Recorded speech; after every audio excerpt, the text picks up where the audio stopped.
सुगंध से जीवन में सुख ही सुख मिला। पवित्रता का हृदय कुंज में ऐसा पुष्प खिला, जिसकी सुगंध से जीवन में सुख ही सुख मिला।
शांति की छाया है, इसी में सुख की धूप है।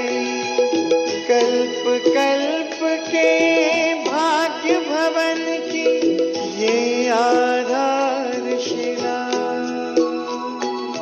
जिसकी सुगंध से जीवन में सुख ही सुख मिला।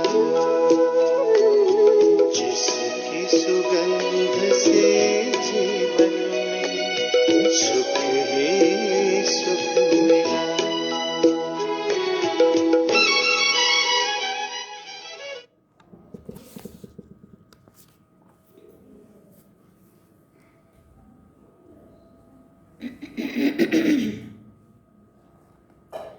ओम शांति। बाबा गुड मॉर्निंग। आज बाबा के 9 सितंबर 2024 के महावाक्य हैं। बाबा ने सार में कहा, मीठे बच्चे, योग बल से बुरे संस्कारों को परिवर्तन कर स्वयं में अच्छे संस्कार डालो। ज्ञान और पवित्रता के संस्कार अच्छे संस्कार हैं। बाबा ने प्रश्न पूछा, तुम बच्चों का बर्थ राइट कौन सा है? तुम्हें अभी कौन सी फीलिंग आती है? बाबा ने उत्तर में कहा, तुम्हारा बर्थ राइट है मुक्ति और जीवन मुक्ति। तुम्हें अब फीलिंग आती है कि हमें बाप के साथ वापस घर जाना है। तुम जानते हो बाप आए हैं भक्ति का फल मुक्ति और जीवन मुक्ति देने। अभी सबको शांति धाम जाना है, सबको अपने घर का दीदार करना है। ओम शांति। मनुष्य बाप को सच्चा पातशाह भी कहते हैं। अंग्रेजी में पातशाह नहीं कहते हैं, उसमें सिर्फ सच्चा फादर कहते हैं। गॉड फादर इज ट्रूथ कहते हैं। भारत में ही कहते हैं सच्चा पातशाह। अब फ़र्क तो बहुत है, वो सिर्फ सच कहते हैं, सच सिखाते हैं, सच्चा बनाते हैं। यहाँ कहते हैं सच्चा पातशाह, सच्चा भी बनाते हैं और सचखंड का बादशाह भी बनाते हैं। ये तो बरोबर है, मुक्ति भी देते, जीवन मुक्ति भी देते हैं। जिसको भक्ति का फल कहते हैं। लिबरेशन और फ्रूशन भक्ति का फल है। भक्ति का फल देते हैं और लिबरेट करते हैं। बच्चे जानते हैं हमको दोनों देते हैं। लिबरेट तो सबको करते हैं, फल तुमको देते हैं। लिबरेशन और फ्रूशन ये भी भाषा बनाई हुई है। फिर बाबा ने कहा भाषाएं तो बहुत हैं, शिव बाबा के भी नाम बहुत रख दिए हैं। कोई को कहो उसका नाम शिव बाबा है तो कह देते हैं हम तो उनको मालिक ही कहते हैं। मालिक तो ठीक है, परंतु उनका भी तो नाम चाहिए ना। नाम रूप से न्यारी कोई भी चीज़ होती नहीं है। मालिक भी कोई चीज़ का बनता है ना, किस चीज़ का मालिक है वो भी तो नाम पता होना चाहिए ना। नाम रूप तो ज़रूर है। अभी तुम जानते हो बाप बरोबर लिबरेट भी करते हैं और फिर शांति धाम में भी सबको ज़रूर जाना है। अपने घर का दीदार सबको करना है। घर से आए हैं तो पहले उनका दीदार करेंगे। उनको कहते हैं गति सदगति। अक्षर कहते हैं परंतु अर्थ रहित। तुम बच्चों को तो फीलिंग रहती है हम अपने घर भी जाएंगे और फल भी मिलेगा। नंबरवार तुमको फल मिलता है तो और धर्म वालों को भी फिर समय अनुसार मिलता है। बाप ने समझाया था ये पर्चा बहुत अच्छा है, तुम स्वर्गवासी हो या नरकवासी हो। तो बाबा ने कहा तुम बच्चे ही जानते हो कि ये मुक्ति जीवन मुक्ति दोनों गॉड फादरली वर्थ राइट है। फिर बाबा ने कहा तुम भी लिख सकते हो बाप से तुम बच्चों को ये वर्थ राइट मिलता है। बाप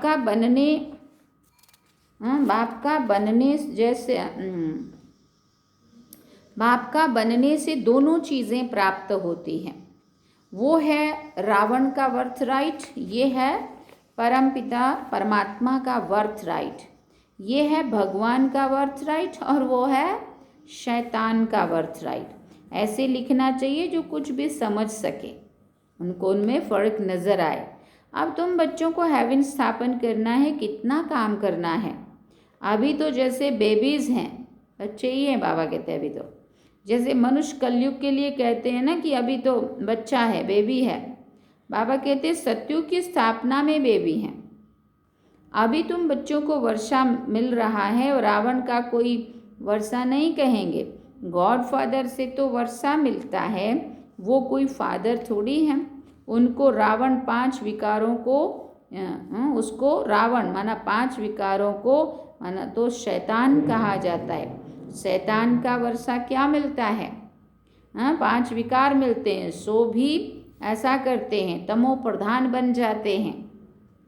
अब दशहरा कितना मनाते हैं, सेरेमनी मनाते हैं, बहुत खर्चा करते हैं, विलायत में भी निमंत्रण देकर बुलाते हैं। सबसे नामी ग्रामी दशहरा मनाते हैं मैसूर का, बहुत फेमस है, और हिमाचल में कुल्लू का दशहरा भी फेमस है। पैसे वाले भी बहुत हैं। रावण राज्य में पैसा मिलता है तो अकल ही चट हो जाती है। फिर बाबा ने कहा बाप डिटेल में समझाते हैं, इनका नाम ही है रावण राज्य। उसको फिर कहा जाता है ईश्वरीय राज्य। राम राज्य कहना भी रॉन्ग हो जाता है। गांधी जी राम राज्य चाहते थे। मनुष्य समझते गांधी जी भी अवतार थे, उनको कितने पैसे देते थे, उनको भारत का बापूजी भी कहते थे। अब ये तो सारे विश्व का बापू है। अभी तुम यहाँ बैठे हो, जानते हो कितनी जीव आत्माएँ होंगी। जीव तो विनाशी है, जीव मना शरीर तो विनाशी है, बाकी आत्मा है अविनाशी। आत्माएं तो ढेर हैं। जैसे ऊपर में सितारे रहते हैं ना, सितारे जास्ती हैं या आत्माएं जास्ती हैं, पूछ रहे हैं बाबा। क्योंकि तुम हो धरती के सितारे और वो हैं आसमान के सितारे। तुमको देवता कहा जाता है, वो फिर उनको भी देवता कह देते हैं। तुमको लकी सितारा कहा जाता है ना। अच्छा, इस पर फिर आपस में डिस्कस करना। बाबा अभी इस बात को नहीं छेड़ते हैं। ये तो समझाया है कि सभी आत्माओं का एक बाप है। इसकी बुद्धि में तो सब हैं, जो भी मनुष्य मात्र हैं सबका वो बाप है। ये तो सब जानते हैं कि सारी सृष्टि समुद्र पर खड़ी है, ये कोई सबको नहीं मालूम है। बाबा कहते हैं, बाबा ने समझाया था ये रावण राज्य सारी सृष्टि पर है। ऐसे नहीं कि रावण राज्य कोई सागर के पार है। सागर तो ऑल राउंड है ही। कहते हैं ना, नीचे बैल है, उनके सींगों पर सृष्टि खड़ी है। फिर जब वो बैल थक जाता है तो सींग बदली करता है। ऐसा सुना था ना बचपन में, हमने भी सुना था। जब धरती कंप होता है ना तो बोलते हैं कि बैल ने अपने सींग पे ये सृष्टि उठाई है, तो उसने एक सींग को बदल के दूसरे पे किया, इसलिए धरती कंप हुआ। बाबा कहते हैं अभी पुरानी दुनिया खलास हो, नई दुनिया की स्थापना होती है। शास्त्रों में तो अनेक प्रकार की बातें दंत कथाओं में लिख दी हैं। ये तो बच्चे समझते हैं यहाँ सब आत्माएं शरीर के साथ हैं, इनको कहते हैं जीवात्माएं। वो तो आत्माओं का घर है, वहाँ तो शरीर नहीं है, उनको कहा जाता है निराकारी। जीव आकारी है, इसलिए साकार कहा जाता है। निराकार को शरीर नहीं होता है, ये है साकारी सृष्टि, वो है निराकारी आत्माओं की दुनिया। इसको सृष्टि कहेंगे, उनको कहा जाता है इनकॉर्पोरियल वर्ल्ड। आत्मा जब शरीर में आती है तब ये चुरपुर करती है, नहीं तो शरीर कोई काम का नहीं रहता है, तो उनको कहा जाता है निराकारी दुनिया। जितनी भी आत्माएं हैं वो सब पिछाड़ी में आनी चाहिए, इसलिए इनको पुरुषोत्तम संगम युग भी कहा जाता है। सब आत्माएं जब यहाँ आ जाती हैं तो फिर एक भी नहीं रहती है। वहाँ जब एकदम खाली हो जाता है तब फिर सब वापस जाते हैं। तुम ये संस्कार ले जाते हो नंबरवार पुरुषार्थ अनुसार। कोई नॉलेज के संस्कार ले जाते हैं, कोई प्योरिटी के संस्कार ले जाते हैं। आना तो फिर भी यहाँ ही है, परंतु पहले तो घर जाना है। वहाँ है अच्छे संस्कार, यहाँ है बुरे संस्कार।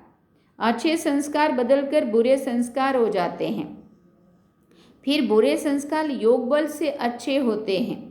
अच्छे संस्कार वहाँ ले जाएंगे। बाप में भी पढ़ाने के संस्कार है ना, जो आकर समझाते हैं। रचयिता और रचना के आदि मध्य अंत का राज समझाते हैं। बीज की भी समझानी देते हैं तो सारे झाड़ की भी समझानी देते हैं। बीज की समझानी है ज्ञान और झाड़ की समझानी हो जाती है भक्ति।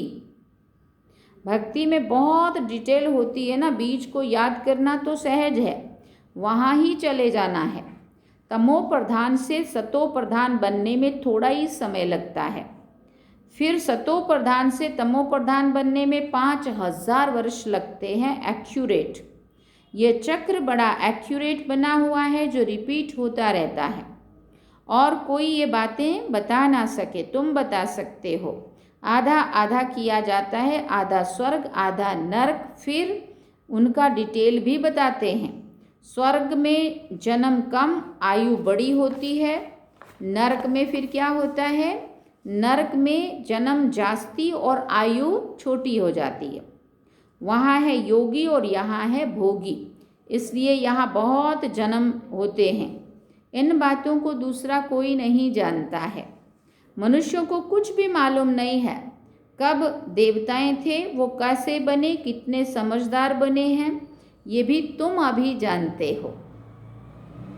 इस समय बच्चों को पढ़ाकर 21 जन्मों के लिए वर्षा देते हैं, फिर ये तुम्हारे संस्कार रहते नहीं हैं। जैसे राजाई के संस्कार होते हैं तो ज्ञान की पढ़ाई के संस्कार पूरे हो जाते हैं। ये संस्कार पूरे हुए तो नंबरवार पुरुषार्थ अनुसार रुद्रमाला में पिरोए जाएंगे। फिर नंबरवार आएंगे पार्ट बजाने। जिसने पूरे 84 जन्म लिए हैं वो पहले आते हैं, उनका नाम भी बतलाते हैं। श्री कृष्ण है तो है फर्स्ट प्रिंस ऑफ हेवन, हाँ, सतयुग का पहला राजकुमार। तुम जानते हो सिर्फ एक थोड़ी होगा, सारी राजधानी होंगी ना, उनके साथ साथ बाबा ने कहा तुम बच्चे भी तो होंगे ना। फिर बाबा ने कहा राजा के साथ तो फिर प्रजा भी चाहिए। हो सकता है एक से दूसरे पैदा होते जाएं। अगर 8 इकट्ठे आते हैं, परंतु श्री कृष्ण तो नंबर 1 में आएगा ना। 8 इकट्ठे आते हैं तो फिर श्री कृष्ण का इतना गायन क्यों है, ये सब बातें आगे चलकर समझाएंगे। कहते हैं ना, आज तुमको बहुत गुहिया से गुहिया बातें सुनाता हूँ, कुछ तो रहा हुआ है ना। ये युक्ति अच्छी है, जिस बात में देखो नहीं समझते हैं तो बोलो हमारी बड़ी बहन उत्तर दे सकती है, या तो कहना चाहिए अभी बाप ने बताया ही नहीं है। जो बात खुद को समझ नहीं है तो उसको तुरंत उल्टा पुल्टा जवाब देके पूरा नहीं करना है। लेकिन अगर या तो ये कहना है कि बड़े दीदी से आप ये प्रश्न पूछेंगे तो आपको इसका उत्तर मिलेगा, या तो फिर ये भी कह सकते हैं कि अभी बाबा ने मुरली में इसके बारे में बताया नहीं है। जब ये बात बाबा मुरली में समझाएंगे तो हम आपको सुना देंगे। दिन प्रतिदिन गुह्या ते गुह्या सुनाते हैं, इस कहने में लज्जा की बात नहीं है। गुह्या से गुह्या पॉइंट जब सुनाते हैं तो तुमको सुनकर बहुत खुशी होती है। पिछाड़ी में फिर कह देते हैं मन मना भव मध्याजी भव। अक्षर भी शास्त्र वालों ने बनाने वालों ने ही लिखा है, इसमें मूंझने की ज़रूरत नहीं है। बच्चा बाप का बना और बेहद का सुख मिला, इसमें मनसा वाचा कर्मणा पवित्रता की ज़रूरत है। लक्ष्मी नारायण को पवित्र बाप का वर्षा मिला है ना, ये पहले नंबर में है। जिनकी पूजा होती है उनको भी तो देखो। हाँ, हमारे में उन अपने को भी तो देखो कि हमारे में ऐसे गुण हैं। अभी तो बेगुण है ना, बेगुण है मतलब कोई गुण नहीं। अपने अवगुणों का किसी को भी पता नहीं है। अभी तुम बाप के बने हो तो ज़रूर चेंज होना पड़े। बाप ने बुद्धि का ताला खोला है, ब्रह्मा और विष्णु का भी राज समझाया है। ये है पतित, वो है पावन। एडॉप्शन इस पुरुषोत्तम संगम युग पर ही होती है। प्रजापिता ब्रह्मा जब है तब ही एडॉप्शन होती है, सतयुग में नहीं होती है। यहाँ भी किसी को बच्चा नहीं होता है तो फिर एडॉप्ट करते हैं। प्रजापिता को भी ज़रूर ब्राह्मण बच्चे चाहिए। ये बच्चे हैं मुख वंशावली और वो होते हैं कुक वंशावली। वह ब्रह्मा तो नामी ग्रामी है, इनका सरनेम ही बेहद का है। सब समझते हैं प्रजापिता ब्रह्मा आदिदेव है, उसको अंग्रेजी में कहेंगे ग्रेट ग्रेट ग्रैंडफादर। ये है बेहद का सरनेम। वो सब होते हैं हद के सरनेम। इसलिए बाबा कहते हैं ये ज़रूर सबको मालूम होना चाहिए कि भारत बड़े ते बड़ा तीर्थ है जहाँ बेहद का बाप आते हैं। ऐसे नहीं कि सारे भारत में विराजमान हुआ। शास्त्रों में मगध देश लिखा है, परंतु नॉलेज कहाँ सिखाई, आबू में कैसे आए। तो दिलवाड़ा मंदिर भी बाबा ने कहा पूरा यादगार है। जिन्होंने भी बनाया उन्हों की बुद्धि में आया और बैठकर बनवाया। एक्यूरेट मॉडल तो बना ना सके। यहाँ बाप ही आकर सर्व की सदगति करते हैं। बाबा ने कहा बाबा यहाँ ही आकर बाप सबकी सदगति करते हैं, मगध देश में नहीं, वो तो पाकिस्तान हो गया। ये है पाक स्थान। वास्तव में पाक स्थान स्वर्ग को कहा जाता है। पाक माना पवित्र, स्थान माना रहने की जगह। तो बाबा कहते पाक और नापाक ये सारा ड्रामा बना हुआ है। तो मीठे मीठे सिकिल दे बच्चे, ये तुम ये भी समझते हो कि आत्माएं परमात्मा अलग रहे बहुकाल। कितने काल के बाद मिले हैं, फिर बाबा पूछते हैं प्रश्न, और फिर कब मिलेंगे। सुंदर मेला कर दिया जब सतगुरु मिला दलाल, दलाल के रूप में। फिर बाबा ने कहा गुरु तो बहुत है ना, इसलिए सतगुरु कहा जाता है। स्त्री को जब हथियाला बांधते तो भी कहते हैं ये पति तुम्हारा गुरु ईश्वर है। पति तो पहले पहले नापाक बनाते हैं। आजकल तो दुनिया में बहुत गंद लगा पड़ा है। अब तुम बच्चों को तो गुलगुल बनना है। तुम बच्चों को पक्का पक्का हथियाला बाप बांधते हैं। यूँ तो शिव जयंती के साथ ही रक्षाबंधन हो जाता है, क्योंकि बाबा आकर के जो पवित्रता की प्रतिज्ञा कराते तो वही रक्षाबंधन हो जाता है। गीता जयंती भी होनी चाहिए। श्री कृष्ण की जयंती थोड़ा देरी से नई दुनिया में हुई, बाकी त्यौहार सब इस समय के हैं। रामनवमी कब हुई ये भी कोई को पता है क्या? तुम कहेंगे नई दुनिया में 1250 वर्ष के बाद में रामनवमी होती है। मतलब सतयुग बीत गया 1250 साल, फिर त्रेता आया, रामनवमी हुई। शिव जयंती, श्री कृष्ण जयंती, राम जयंती कब हुई ये कोई भी बता ना सके। तुम बच्चे भी अभी बाप द्वारा जान गए हो, एक्यूरेट बता सकते हो। गोया सारे दुनिया की जीवन कहानी तुम बता सकते हो। लाखों वर्ष की बात थोड़ी बता सकते हैं। बाप कितना अच्छी बेहद की पढ़ाई पढ़ाते हैं। एक ही बार आकर 21 जन्मों के लिए नगन होने से बचाते हैं। अभी तुम 5 विकारों रूपी रावण के पराये राज्य में हो। अभी तो सारे 84 के चक्र का स्मृति तुम्हें आई है। अच्छा, मीठे मीठे सिकिल दे बच्चों प्रति माता पिता बाप दादा का याद प्यार और गुड मॉर्निंग। रूहानी बाप की रूहानी बच्चों को नमस्ते। हम रूहानी बच्चों की रूहानी माता पिता बाप दादा को दिल व जान सिक व प्रेम से याद प्यार गुड मॉर्निंग नमस्ते। थैंक यू बाबा, शुक्रिया बाबा। अवधारणा के लिए मुख्य सार है। पहला पॉइंट, बेहद सुख का वर्षा प्राप्त करने के लिए मनसा वाचा कर्मणा पवित्र जरूर बनना है। अच्छे संस्कार योग बल से धारण करने हैं। अपने को गुणवान बनाना है।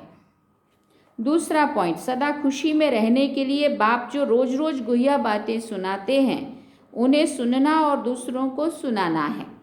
किसी भी बात में मूंझना नहीं है। युक्ति से उत्तर देना है। लज्जा नहीं करनी है। वरदान में बाबा ने कहा, सुख स्वरूप बन हर आत्मा को सुख देने वाले मास्टर सुखदाता भव। क्या सुना? सुख स्वरूप बन हर आत्मा को सुख देने वाले मास्टर सुखदाता भव। जो बच्चे सदा यथार्थ कर्म करते उन्हें उस कर्म का प्रत्यक्ष फल खुशी और शक्ति मिलती है। उनका दिल सदा खुश रहता है। उन्हें संकल्प मात्र भी दुख की लहर नहीं आ सकती। संगम युगी ब्राह्मण अर्थात दुख का नाम निशान नहीं, क्योंकि सुखदाता के बच्चे हैं। ऐसे सुखदाता के बच्चे स्वयं भी मास्टर सुखदाता होंगे। वो हर आत्मा को सदा सुख देंगे। वो कभी भी ना दुख देंगे और ना दुखी होंगे। स्लोगन में बाबा ने कहा, मास्टर दाता बन सहयोग स्नेह और सहानुभूति देना। क्या करना है? मास्टर दाता बन सहयोग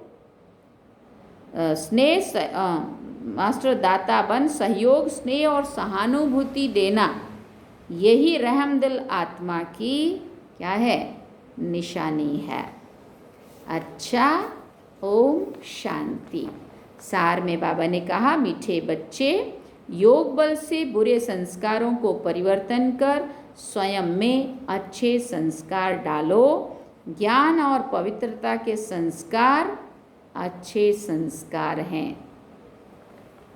अच्छा, ओम शांति। तो ये थे बाबा के आज के महावाक्य जो हम सभी ने सुने। अब हम चलेंगे बाबा की याद में। चलिए।